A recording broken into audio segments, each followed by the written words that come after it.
The suicide rate among Aborigines is 50% or higher in some localities. But when I look at who they are and what they are going through and have gone through, their needs are a sense of identity. When people take their own lives, it's because they've given up hope. The gospel brings hope. The gospel brings identity. It tells us who we are. We are created in the image of God. We are the Imago Dei. No matter what our race or ethnicity or social economic standing or language or whatever.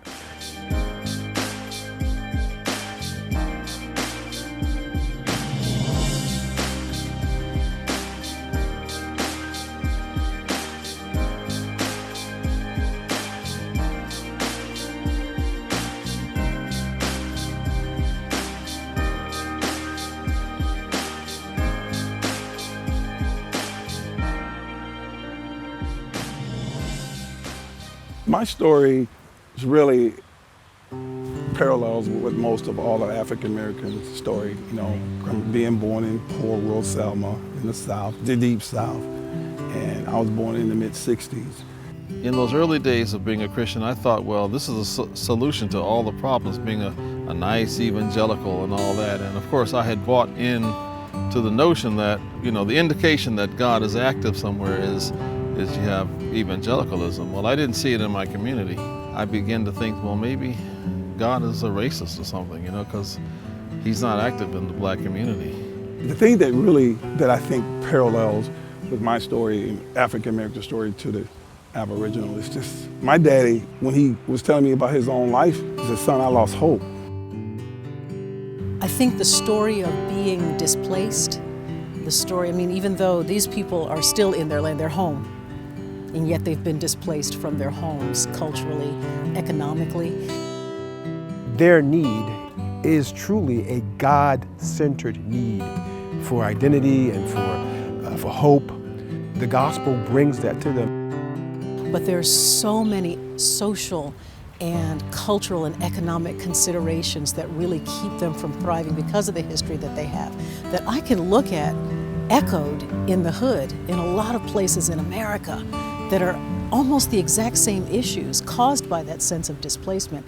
And so it's important, I think, that as African Americans, that we help bring that message. There are 22 million African Americans in the United States that identify themselves as Christians, but less than 300 are engaged in cross-cultural missions. Typically, they say that less than 1% of all missionaries that leave America are of African American descent. People of color bring with them a rich history of experiences and also opportunity. There are people in every country that I've traveled to around the world that ask me, where are the rest of us? The harvest is plentiful, but the laborers are few. I think that people of color are also laborers, and I think the call is extended to all God's people, which includes people like me.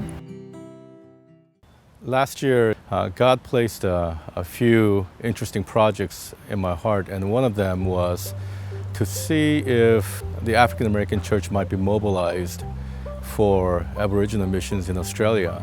We're called to missions by God himself, so it's important for our discipleship. But secondly, it's important because of the story that God's given us. He brought us here. It's no accident that we came here, even through the evil of slavery, but yet God had a plan for that. And he used it for his glory and gave us a particular story. We thought there would be a great affinity based on what the Aboriginal culture was really aspiring towards. And they looked to African Americans for their achievements and success as hero figures in politics and sporting and entertainment. They sing their songs and they watch them constantly. In the U.S., we have been blessed by God. The privileges that we have through our polity to see real changes have been made in our country so that African Americans have more freedoms than ever before. So I think that because of that, we have a responsibility to share that. And when I hear their story, and I begin to think about our story as African Americans, I see so many correlations. I believe that as African Americans, we not only can identify with the Aboriginal people, but they can identify with us. Just a few people that I've met, they're willing to talk to me. They were willing to embrace me.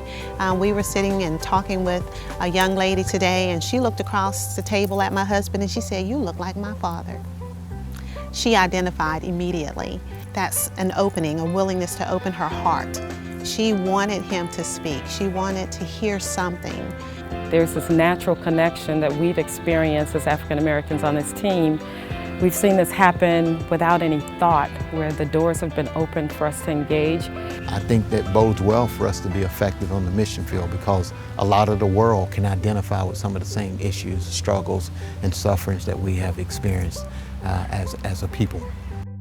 Through faith in Christ, many of us have overcome.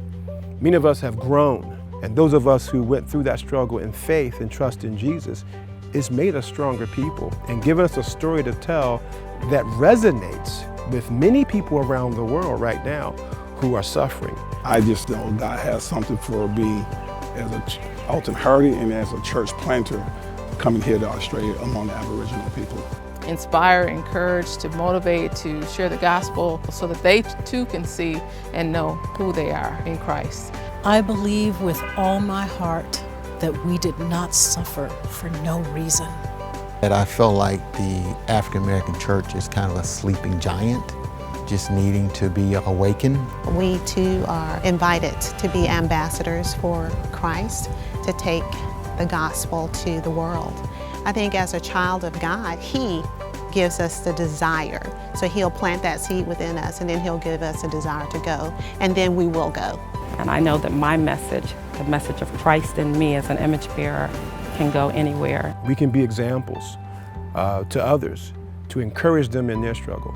So it is immensely important that African Americans be involved in mission. It's a part of the redemptive process in bringing value and meaning to the suffering that we've endured.